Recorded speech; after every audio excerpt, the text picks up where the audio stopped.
companies. I just negotiated a new deal with Spectrum myself because my old rate expired. So, what's likely to happen here? I think it's unlikely that Enriquez is going to win. As you said, this sort of differential pricing is probably more the rule than the exception, at least among businesses that you have a long-term relationship with, like your mobile phone provider or your cable provider or streaming service.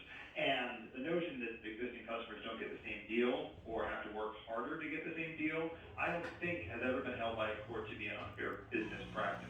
The only sort of novel claim I think he's making, although ultimately I don't think it works either, is that this is actually anti-competitive. It's not just bad for individual consumers, but it's essentially an antitrust matter because competitors don't really know what SiriusXM prices are, and therefore it's harder to compete with them. But I'm not aware of any antitrust case, either at the state or federal level, that says that businesses have to disclose their pricing regimes in order for competition to work the way it should. And surely SiriusXM competitors know that SiriusXM is doing this, and they themselves are probably doing it as well. So, companies don't have to disclose their prices anywhere.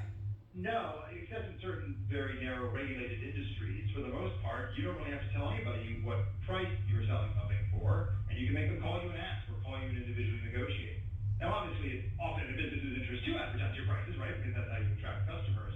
But that's more sort of the market mechanisms working rather than the legal mechanism demanding that businesses do so. And in fact, businesses have been price discriminating and giving differential pricing to customers in any number of interesting ways for as long as we've had businesses.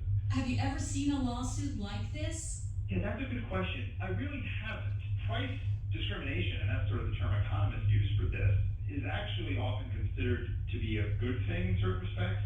And keep in mind, when I say discrimination, I'm not using discrimination in the way that we usually do when we're talking about the law. We're not talking about sort of race discrimination or sex discrimination. We're talking about essentially figuring out how much a given customer might be willing to pay and charging that customer a different price from another customer.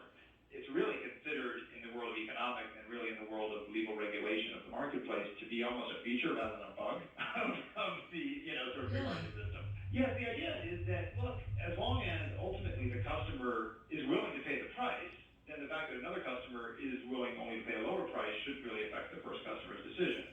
The idea is we can always vote with our feet. No one has to subscribe